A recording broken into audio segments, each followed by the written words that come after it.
কিছু মনে করবেন না বাবা, যারা সরকারি চাকরি পাননি, চেষ্টা করছেন, তাদের এগুলো জেনে রাখা দরকার। সরকারি চাকরি পাবার আগে থানায় যেন কোনোভাবে আপনার নামে কোনো রিপোর্ট না থাকে। যদি আপনার নামে থানায় কোনো রকমের বাজে রিপোর্ট থাকে, আপনার কিন্তু চাকরি ক্যান্সেল হয়ে যাবে। আপনি যদি ইন্টারভিউতে পাসও করেন, দেখবেন তারপর পুলিশ ভেরিফিকেশন হয়। ইন্টারভিউ হয়ে গেল, ইন্টারভিউ পাস করে গেলেন, সব ঠিকঠাক আছে, কিন্তু পুলিশের কাছে রিপোর্ট যদি আসে যে এই বেটা একদিন চুরি করে জেলখানায় এসেছিল, তাহলে আপনার চাকরি সঙ্গে সঙ্গে ক্যান্সেল হয়ে যাবে। এগুলো সরকারি নিয়ম। তাই বলছে যে তুমি যে চাকরি পাবে, তোমার যা গুণ সেটা বৃন্দাবনের লোকে সবাই জানে। রূপেতে ভ্রমরা, গুণে ননি চোরা, রূপেতে ভ্রমরা, গুণে ননি চোরা। কৃষ্ণ বলছে দেখো, রূপেতে যেমন চাকরি হয় না, অনেক সময় গুণ থাকলেও চাকরি হয় না। কিছু মনে করবেন না। ঘুষ দিয়ে যে চাকরি পাওয়া যায় সেটা মোটামুটি পশ্চিমবঙ্গের লোক জেনে গিয়েছে, আর বিদেশের লোক, সারা পৃথিবীর লোক ছ্যা ছ্যা করছে পশ্চিমবঙ্গকে। ঘুষ দিয়ে চাকরি পাওয়াটা ধরা পড়ে গেছে, সেই জন্য পৃথিবীর সমস্ত মানুষ পশ্চিমবঙ্গকে ঘেন্না করছে, যা তা বলছে। তাহলে দেখা যাচ্ছে ঘুষ দিয়েও চাকরি পাওয়া যায়। মানে একটা ছেলে পরীক্ষা ইন্টারভিউ দিতে এসেছে, যারা ইন্টারভিউ নিচ্ছে তারা ডিগ্রিগুলো দেখছে সব। মাধ্যমিক পাস, 3rd ডিভিশন, উচ্চ মাধ্যমিক pass, 3rd division, BA pass, 3rd division, MA pass, 3rd division. এই সবগুলোতে 3rd ডিভিশন থেকে ডিগ্রিগুলো ছুঁড়ে ফেলে দিয়েছে। তোর লজ্জা করে না? সব ক্লাসে 3rd ডিভিশনে পাস করে করে চাকরি নিতে এসেছিস, কত ভালো ছেলে ঘুরে বেড়াচ্ছে। তখন ছেলেটি বলছে, বাবু কিছু মনে করবেন না, ওই ডিগ্রিগুলোর দিকে তাকালে আমার চাকরি কোনোদিনই হবে না। ওই জন্য দয়া করে টেবিলের উপরে না তাকিয়ে একটু টেবিলের তলায় দেখুন না, একটু টেবিলের তলায় নজর দিন। উপরে কি দেখছেন? ওসব কাগজ দেখে কি হবে?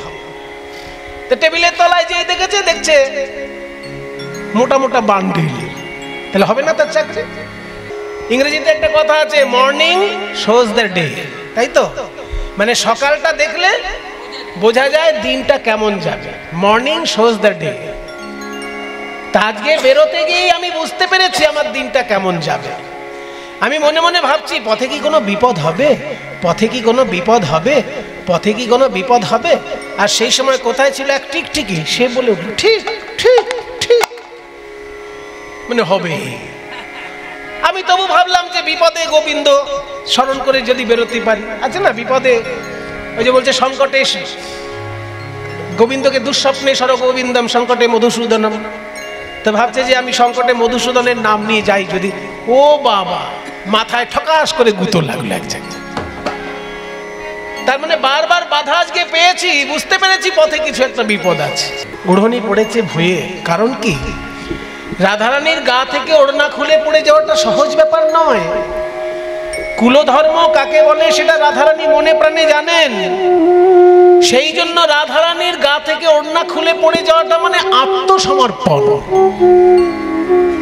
আত্মসমর্পণের প্রতীক। কখন যে রাধারানীর গা থেকে ওড়না খুলে পড়েছে রাধারানী নিজেও জানে না। সেই জন্য পুরোপুরি ভিতর থেকে আত্মসমর্পণ এসে গেছে। এটা বর্ণনা করার জন্য গানের মধ্যে এত এত গভীর কথাবার্তা বলা হলো। যেমন অনুরাগ যার তার হয় না, জল অনল জ্ঞান নাই, পথ বিপথ জ্ঞান নাই, কারণ রাধার বাহ্য স্মৃতি নাই। স্মৃতি থাকবে কি করে? রাধার মন মিন, মিন মানে মাছ, রাধার মন মিন ডুবেছে কৃষ্ণ প্রেম সরোবরে। এগুলো হচ্ছে কীর্তনের খুব মূল্যবান গান। আপনারা যেরকম ধৈর্য ধরে শুনলেন, আমি আপনাদের সকলকে কৃতজ্ঞতা জানাই।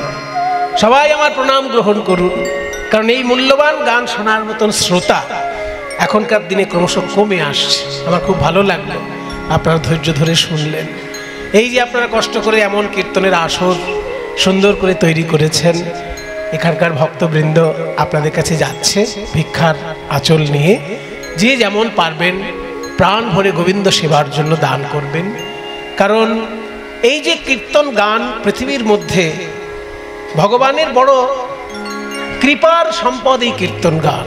যেখানে এই খোল করতালের ধ্বনি হয়, যেখানে এই হরিনাম সংকীর্তনের মধুর ধ্বনি হয়, আকাশ বাতাস পবিত্র হয়ে যায়।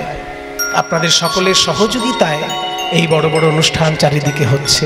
এনারা যাচ্ছেন আঁচল নিয়ে, আপনারা যে যেমন পারবেন প্রাণ ভরে দান করবেন গোবিন্দ সেবার জন্য।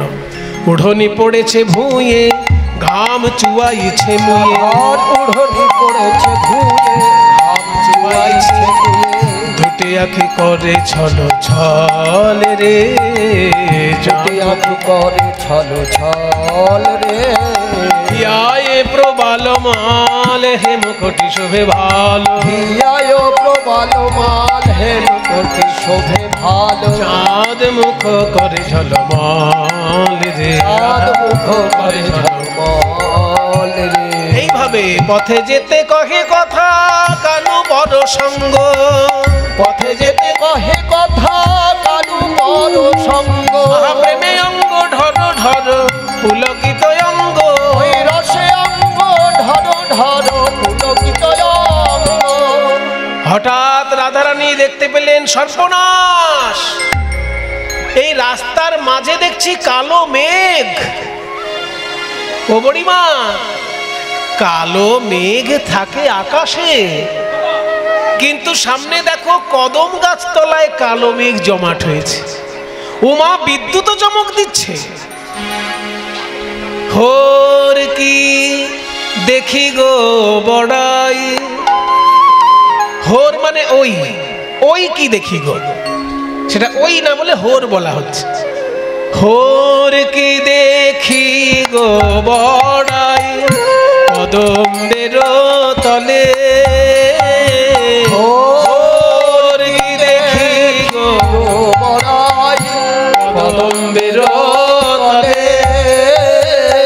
রাম তড়িত জড়িত জইছে নব জল ধরে,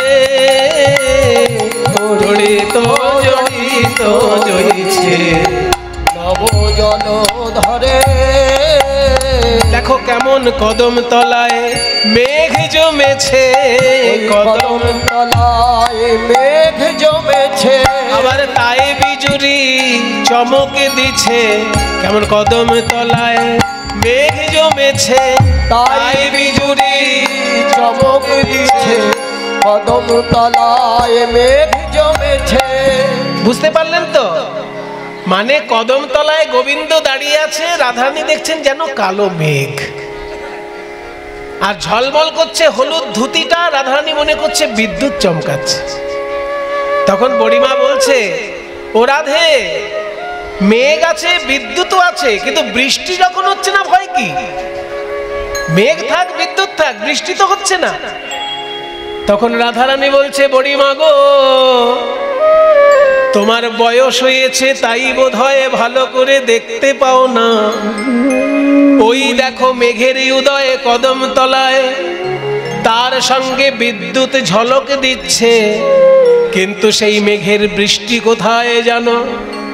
এই দেখো আমার পানে চেয়ে দেখো, যদিও মেঘের উদয় কদম তলাতে, কিন্তু তার বর্ষণে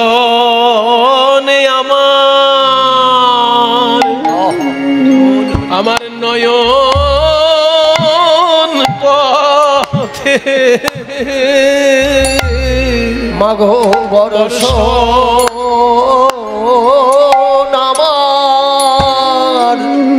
আমার নয়ন পথে। যদিও মেঘের উদয়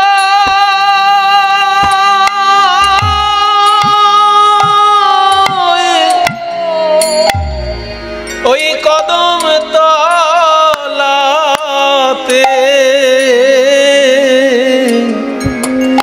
কিন্তু সেই মেঘের বর্ষণে আমার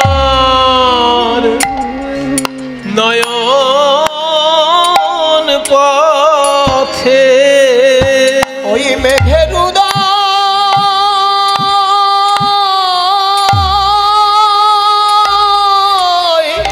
কদম তলাতে,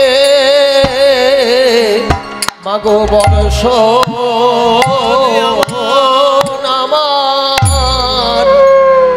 আমার নয়ন পথে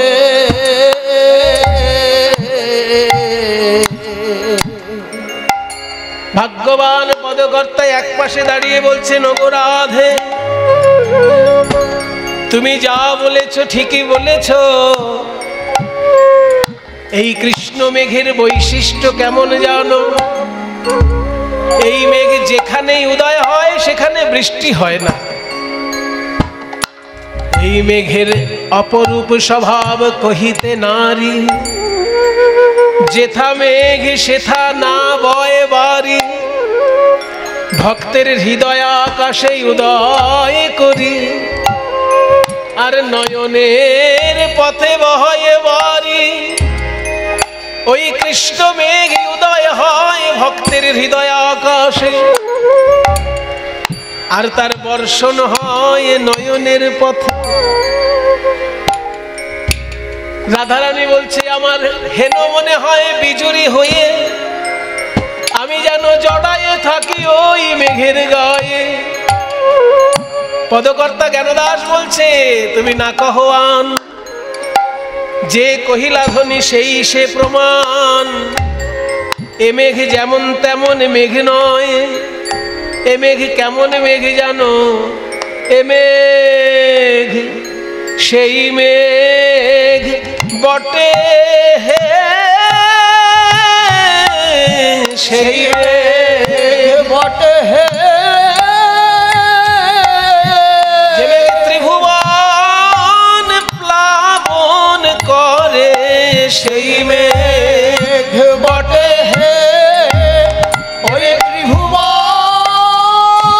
প্লাবন করে, সেই মেঘ বটে হে। আমরা যে মেঘ দেখতে পাচ্ছি, এই মেঘের কিরকম স্বভাব বাবা? যেখানে মেঘ উদয় হবে সেখানেই বৃষ্টি হবে। যেখানে মেঘ উদয় হবে সেইখানেই বৃষ্টি হবে। কিন্তু কৃষ্ণ মেঘ কেমন জানো? এই মেঘ যেখানে উদয় হোক না কেন, তার প্রেম রসের বর্ষণ স্বর্গ মর্ত পাতাল ত্রিভুবনে হয়ে যায়। মেঘ উদয় এক জায়গায়, কিন্তু তার বর্ষণ তিন জায়গায়, স্বর্গ মর্ত পাতাল। যে মেঘ ত্রিভুবন প্লাবন করে, সেই মেঘ বটে হে। ত্রিভুবন প্লাবন করে, তার লীলামৃত বরিশনে ত্রিভুবন প্লাবন করে, লীলামৃত বরিশনে ভুবন প্লাবন করে, লীলামৃত বরিশনে ভুবন প্লাবন করে, লীলামৃত বরিশনে ভুবন প্লাবন করে, লীলামৃত বরিশনে ভুবন প্লাবন করে, সেই মেঘ বটে হে। চৈতন্য চরিতামৃতে বলেছে, কৃষ্ণ মেঘ, কৃষ্ণ নব জলধর।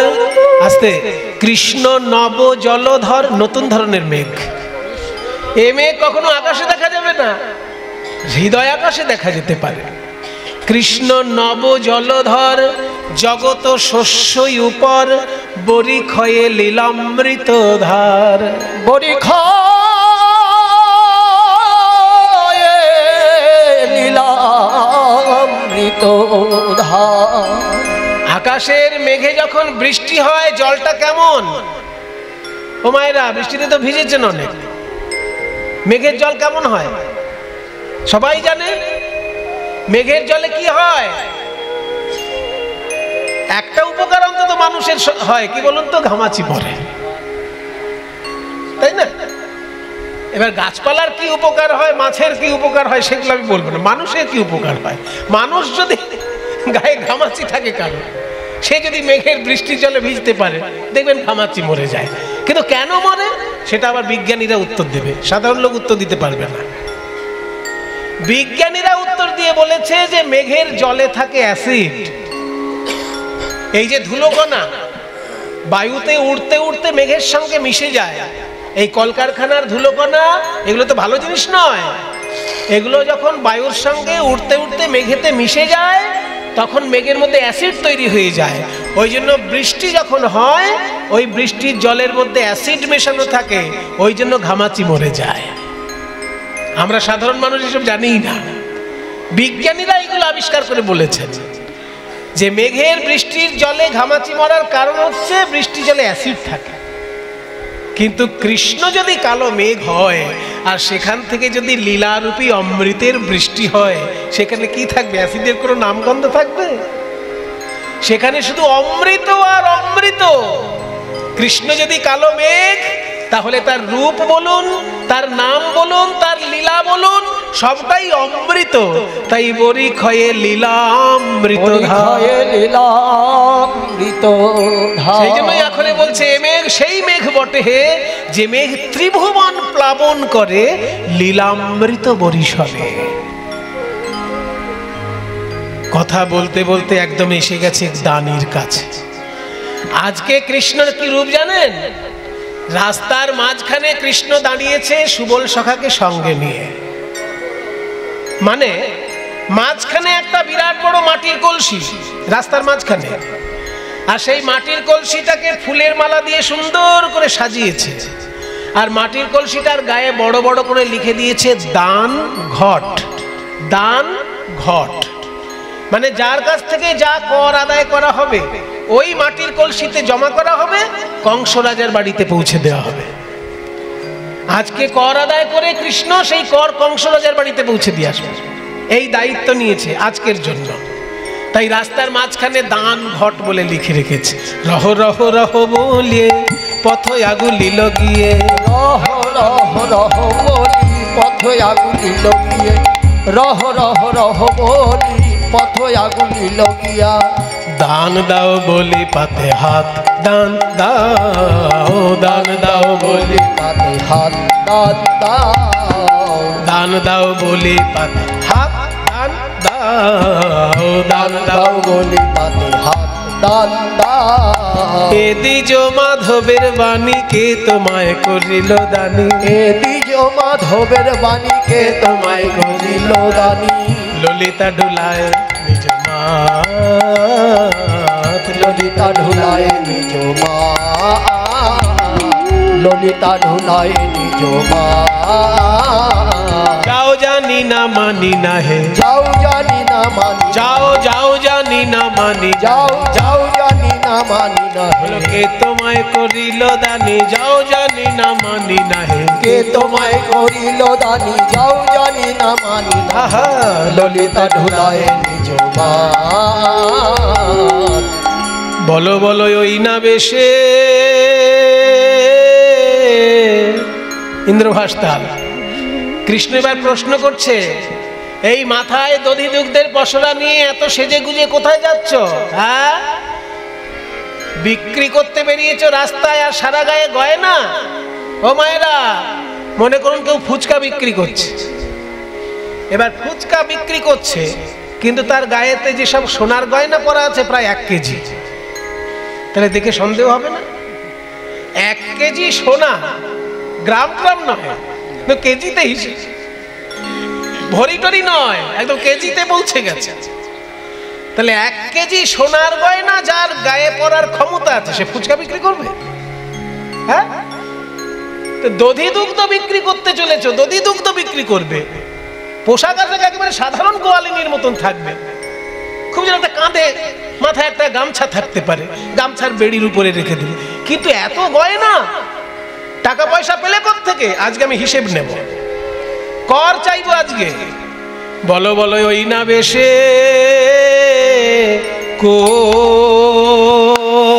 কোথায় বা যাও গোয়ালে হে,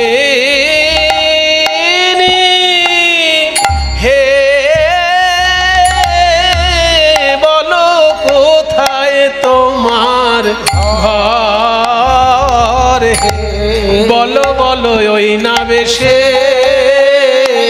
কোথায়।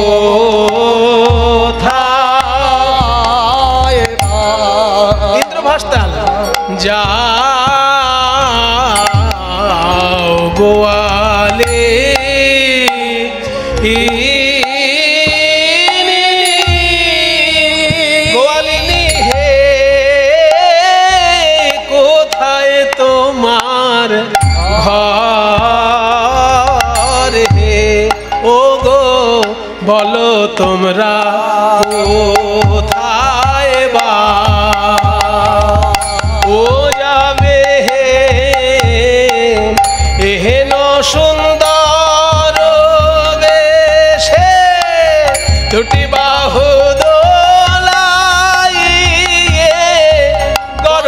গোয়ালিনী গৌরব ভরে বলো তোমরা কোথায় বা ও যাবে হে এনো সুন্দর বেশে দুটি বাহু দোলাইয়ে ও গৌরবিনী গৌরব ভরে বলো তোমরা।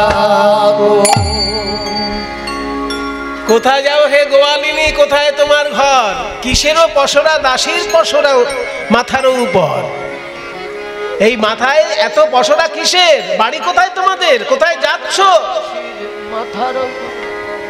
ললিতা বিশাখা উত্তর দিচ্ছে, দধি দুগ্ধ ঘৃত ঘোলে পসরা আমার, দধি দুগ্ধ ঘৃত ঘোলে পসরা আমার। কে তুমি? তোমার বলে, বলে মানে কথায়, তোমার কথায় আমার পসরা নামাতে হবে। কে তুমি? হ্যাঁ, কে তুমি? তোমার বলে উলাবো পসার। আর কে তুমি? তোমার বলে উলাবো পসার। তুমি কে হে যে তোমার কথায় আমায় পসরা নামিয়ে দেখাতে হবে? ও তাহলে আমাকে এতদিন তোমরা ঠিক চিনলে না। আমাকে ওই গরু তাড়ানো রাখাল ভেবেই কাটিয়ে দিলে জীবনটা। তলে তলে আমি যে কত উন্নতি করেছি কোনো খবর রাখলে না। হ্যাঁ, তোমরা তো রাখাল হিসেবেই আমাকে চেনো, কিন্তু তলে তলে আমি উন্নতি করে ফেলেছি। কিরকম? আমি কংস রাজার কাছে চাকরির আবেদন করেছিলাম, অ্যাপ্লিকেশন। তেমন আবেদন করেছি আমার গুণাবলী দেখে, গিরি গোবর্ধন ধারণ, কালীয় দমন, শকট ভঞ্জন, অগাসুর, বকাসুর, শকটাসুর, তৃণাবর্তাসুর বধ, সবগুলো তো আমার কোয়ালিটি তো নাকি। এগুলো সব লিখে যখন জমা দিয়েছি, কংস রাজা দেখলো এইরকম উপযুক্ত পাত্র আর পাবো না, তাই কংস রাজা একসঙ্গে আমাকে দুটো চাকরি মঞ্জুর করে দিয়েছে। দুটো চাকরি।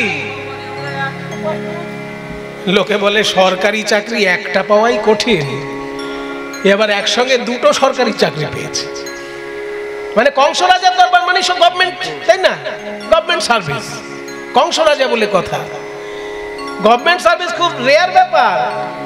হিসেব অনুযায়ী ভারতবর্ষের মানে কি বলবো 10% মধ্যে চাকরি হচ্ছে, মানে 1% লোক গভর্নমেন্ট সার্ভিস করছে সারা ভারতের মধ্যে।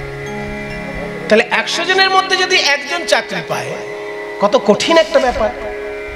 তো সরকারি চাকরি পাওয়াটাই কঠিন, ইনি আবার দুটো চাকরি পেয়েছেন বলছেন। তা দুটো চাকরি কি কি তোমার? বলে আমার দুটো চাকরি কি কি জানো?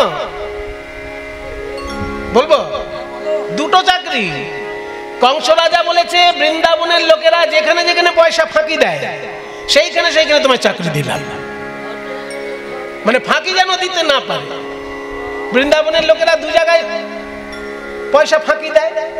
এক হচ্ছে যমুনায় যখন পার হয়ে যায় তখন পয়সা দিতে চায় না, সেই জন্য তোমাকে নৌকার ঘাটের দায়িত্ব দিলাম। আর এক হচ্ছে দধি দুগ্ধ বিক্রি করে বড় লোক হয়ে যাচ্ছে কিন্তু সরকারকে কর দিচ্ছে না, ওই জন্য কর আদায় করার জন্য তোমায় পাঠালাম। তাহলে নৌকার ঘাটে একটা তোমার কাজ, আর এই কর আদায় করে একটা কাজ, দুটো চাকরি। ঘাটের ঘাটো আলোয় আমি পথে মহাদানী, ঘাটের ঘাটো আলোয় আমি পথে মহাদানী, ঘাটের ঘাটো আলোয় আমি পথে মহাদানী। তোমায় দান দিতে হবে শোনো বিনোদিনী, তোমায় দান দিতে হবে শোনো বিনোদিনী। আমাকে দুটো চাকরি দিয়েছে, আপাতত আজকে আমি কর আদায় করার দায়িত্ব নিয়েছি। অন্য কোনোদিন নৌকার ঘাটে তোমাদেরকে ধরবো, তাই না?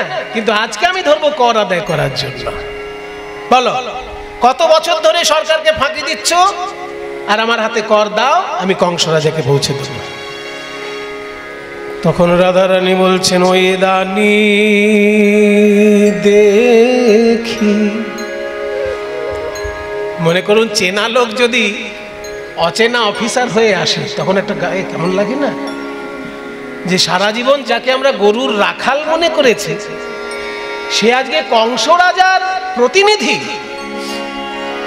মানে যারা সরকারি অফিসার তারা তো সরকারের প্রতিনিধি নাকি?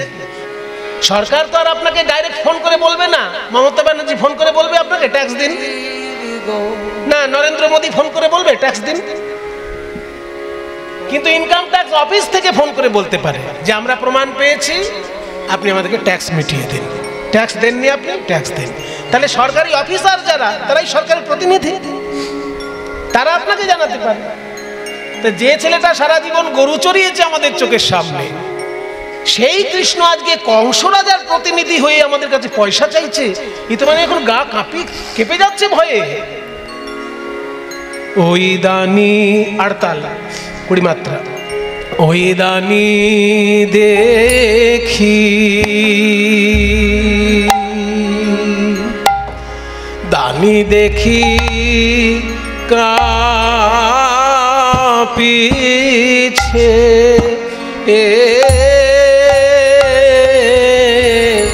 কাঁপেছে শরীর গো, ও গো বড়াই।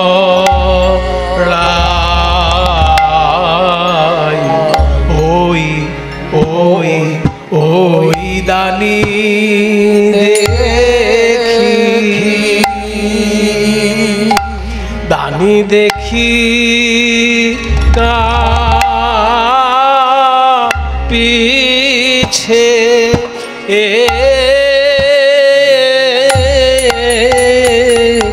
কাঁপেছে শরীর গো, ও গো বড়াই। ওই ওই আমি কেন ঘরে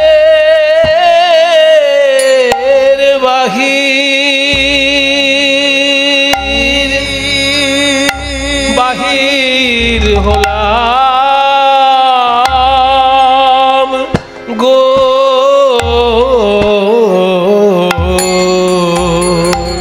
কাঁপেছে শরীর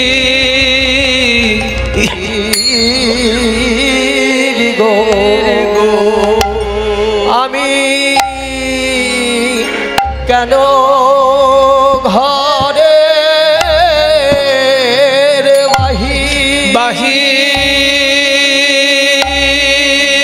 বাহির হলাম। আমি কাজ তো ভালো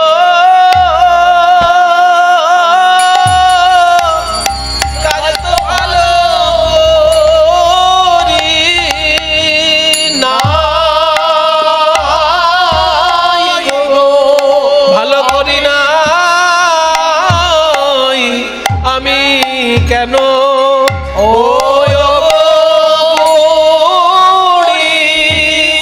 মা গো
বাহির হলাম গো, কাঁপেছে শরীর গো, ও গো বড়াই ওই ওই ওই ওই দানি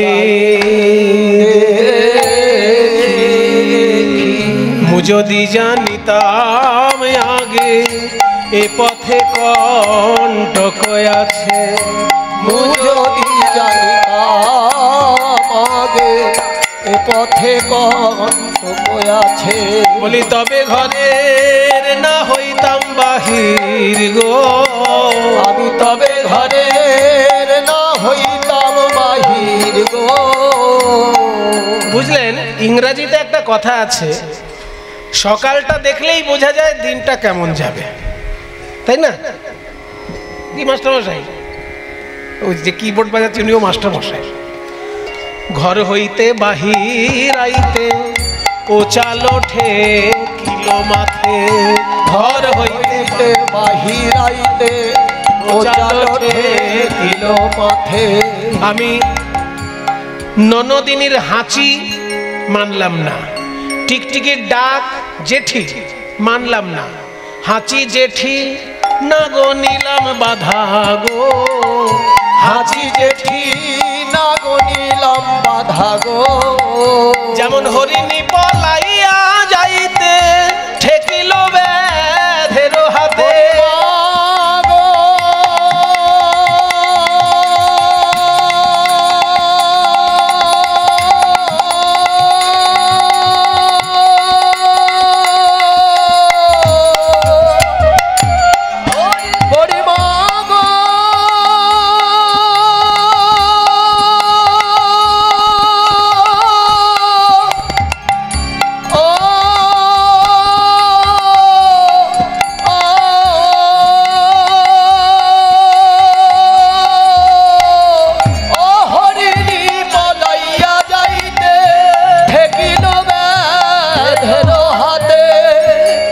হরিণ বাঘের তাড়া খেয়েছে, বাঘের তাড়া খেয়ে প্রাণপণে ছুটতে ছুটতে এমন একটা জায়গায় এসে ভাবলো এবার বোধহয় শান্তিতে নিঃশ্বাস নেব।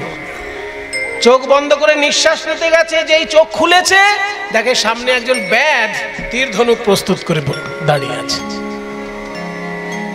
তাহলে তার এতক্ষণ ছুটে এসে লাভ কি হলো? আমি জটিলা কুটিলার ভয়ে রাস্তায় এলাম, এখানে আবার দেখছি কৃষ্ণ ব্যাধ নয়ন পান আমার দিকে প্রস্তুত করে আছে। হরিণী পলাইয়া যাইতে ঠেকিল ব্যাধের হাতে,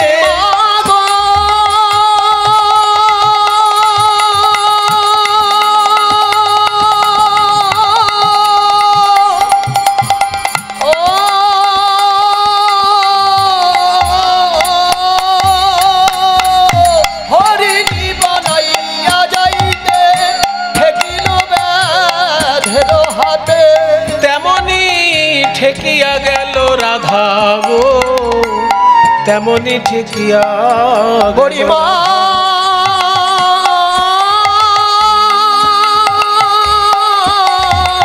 শত্রু শত্রু চারিদিকে আমার শত্রু, ঘরের বৈরী ননদিনী পথের বৈরী হলো দানি, ওই ঘরের বৈরী ননদিনী পথের বৈরী হলো দানি, আর দেহের বৈরী এ নব যৌবন গো, আমার দেহের বৈরী এ নব যৌবন গো, আমার হেন মনে উঠে তাপ যমুনাতে দিব ঝাপ, আর হেন মনে ওঠে তাপ যমুনাতে দিব ঝাপ, না রাখিব এছাড়ো জীবন গো, না রাখিব এছাড়ো জীবন।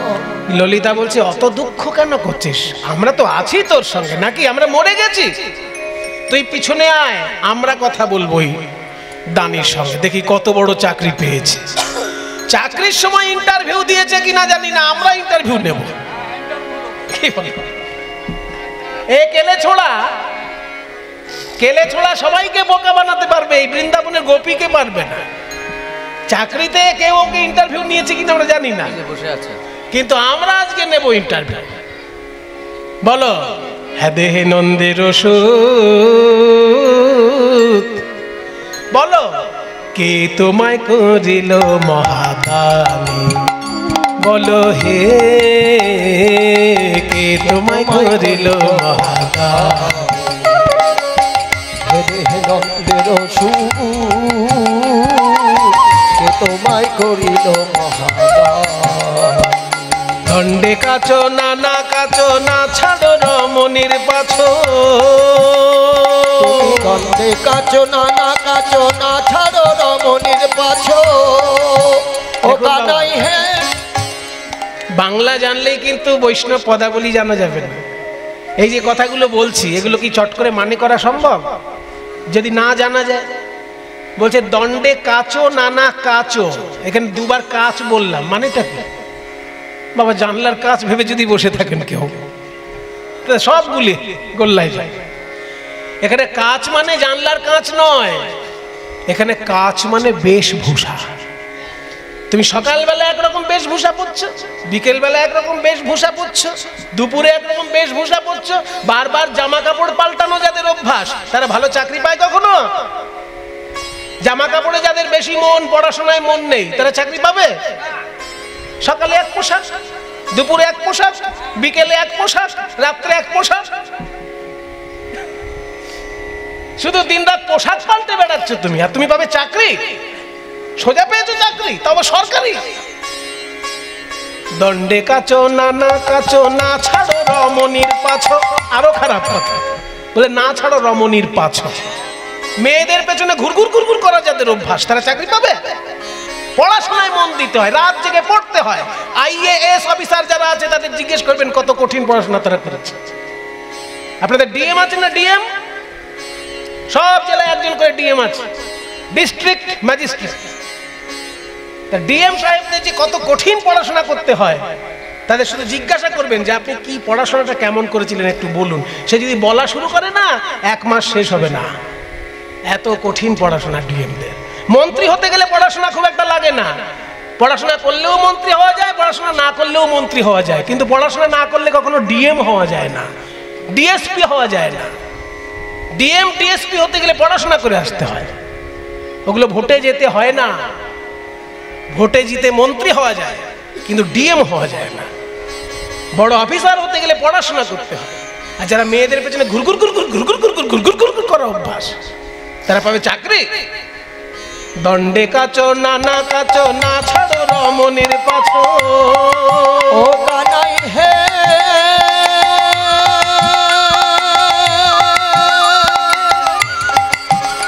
কানাই হে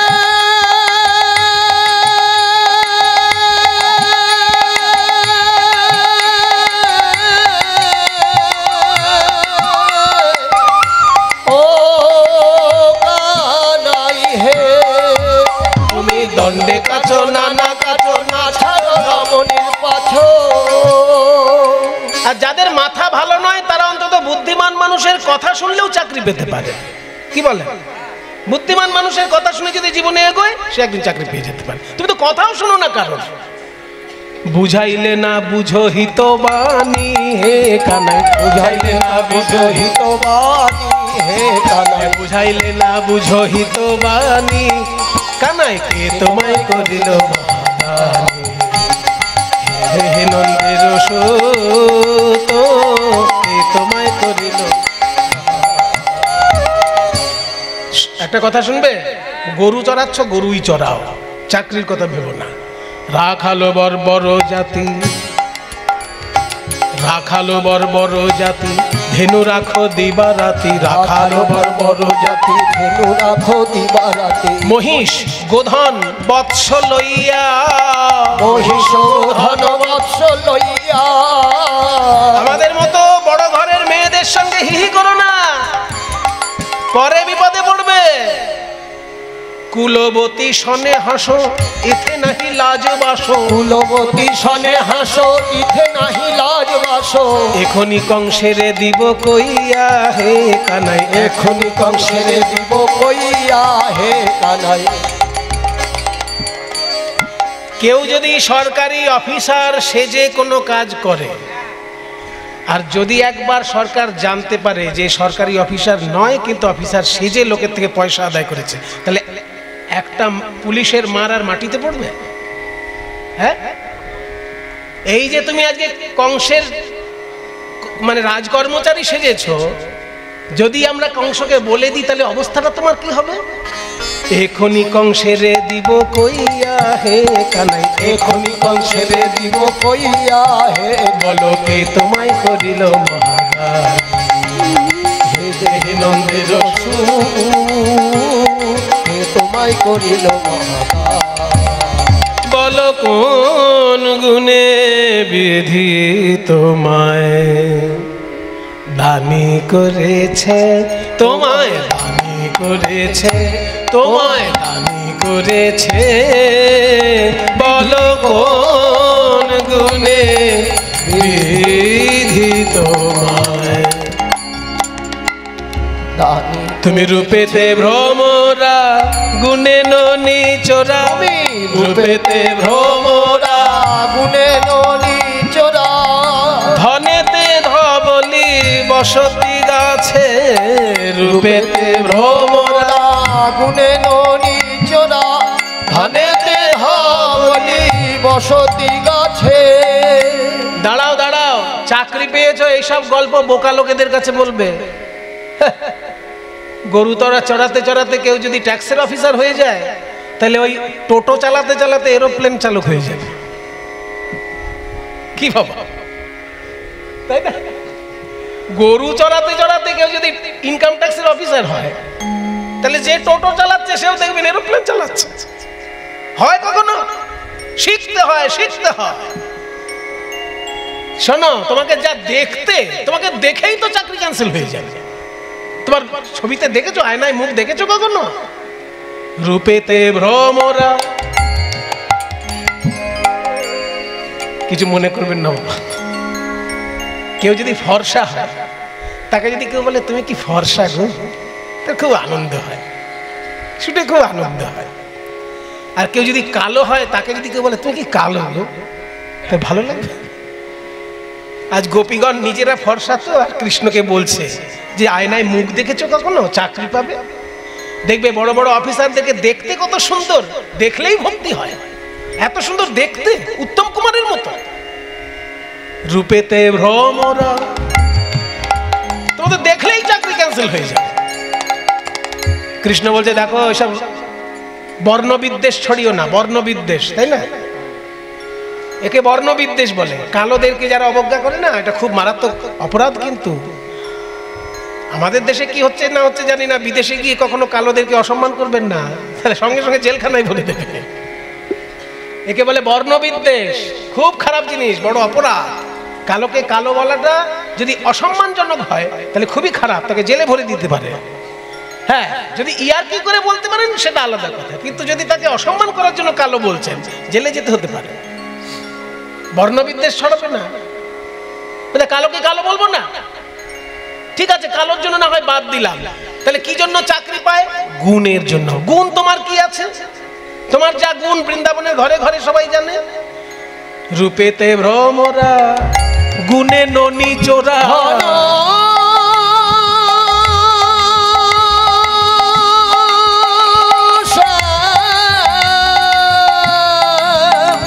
ধনেতে ধবলি বসতি গাছে, রূপেতে ভ্রমরা গুণে ননি চোরা, ধনেতে ধবলি বসতি গাছে। রূপেতে ভ্রমরা গুণে ননি চোরা, ধনেতে ধবলি, মানে ধন সম্পত্তি বলতে তোমার কয়েকটা রোগা রোগা গরু আছে, এই তো। মানে বলার সময় বলতে অসুবিধা কি, রোগা নাম ওটা সে পরে দেখাবে, আগে তো বলে নি। ধন সম্পত্তি বলতে তোমার কয়েকটা রোগা গরু, এই তো। ধনেতে ধবলি বসতি গাছে, তোমার এমন অবস্থা গাছে বসে বসে বাঁশি বাজাও। বাড়ি ভালো নয় সেই জন্যই তো গাছে বসে বাঁশি বাজাও, না তো বাড়িতে বসে বাঁশি বাজাতে পারতো। ওই যে বাজাচ্ছে, ঘরদোর হয়তো ভালো নয়, ওই জন্য গাছে বসে থাকে। ওই যে ভাঙা বাড়ি হয়তো। ধনেতে ধবলি বসতি গাছে, রূপেতে ভ্রমরা আগুনের নিচরা ঘন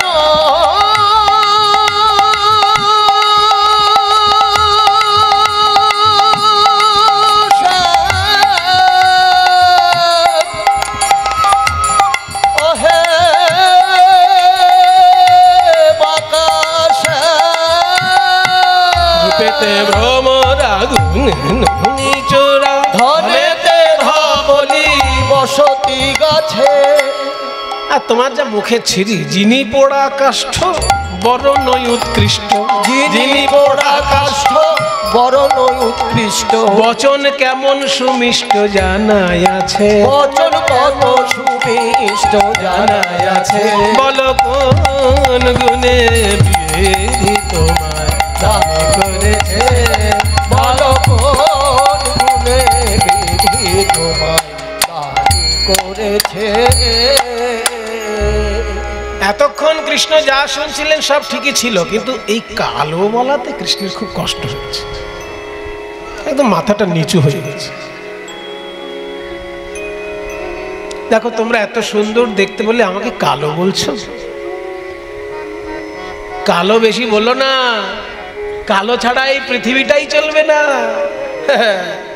এবার আমি এক এক করে প্রমাণ দেব, কালো ছাড়া তোমরাও সুন্দরী হতে পারবে না। সুন্দরী হতে গেলেও তাকে কালো শরীরে রাখতেই হবে। দিচ্ছি, প্রমাণ দিচ্ছি। কালো বলো না আমায়, কালো বলো না গো, ও আমায় আমায় কালো কালো বলো না, ও গো রাজার ঝি, আমায় কালো কালো বলো না, ও গো রাজার ঝি, আমায় কালো কালো বলো না, ও গো রাজার ঝি। বলো না বলো না বলো না বলো না, আমায় কালো বলো না গো, গো গো রাজা জি, কালো কালো বলো না, ও গো রাজার ঝি। আমায় বিধাতা করেছে কালো, বিধাতা করেছে আমায় বিধাতা,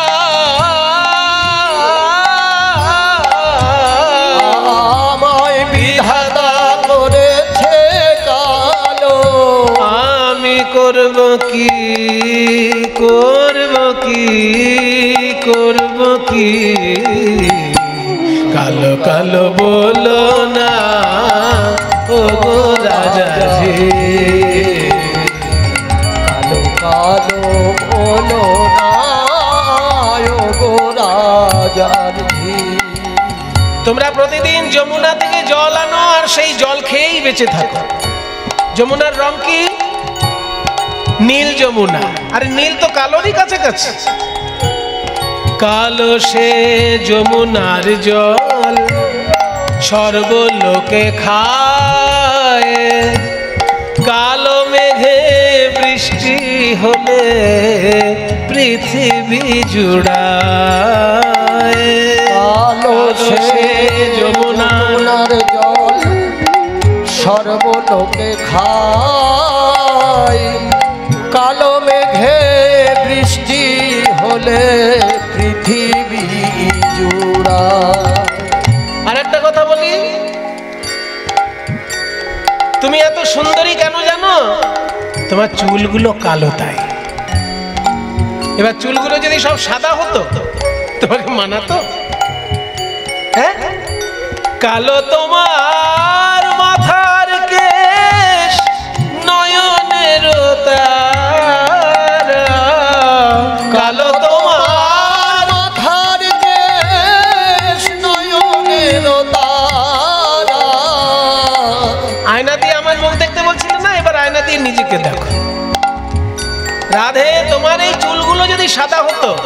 কেউ দেখতো তোমার দিকে? আর তোমার চোখের মণিগুলো যদি কালো না হয়ে কটা হতো, রাক্ষসী মনে হতো।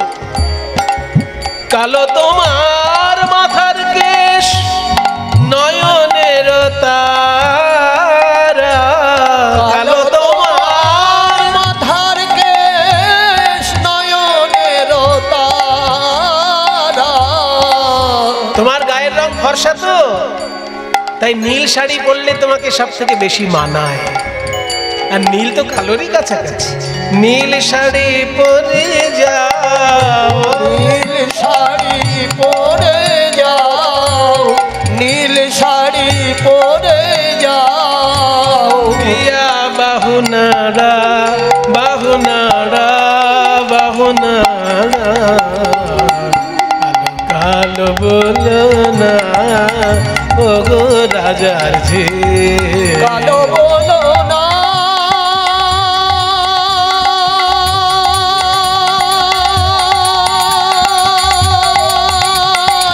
আমায়,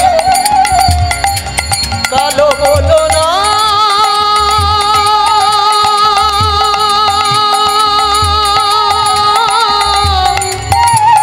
আমায়, কালো বলো না আমায়, কালো বলো না আমায়, কালো বলো না।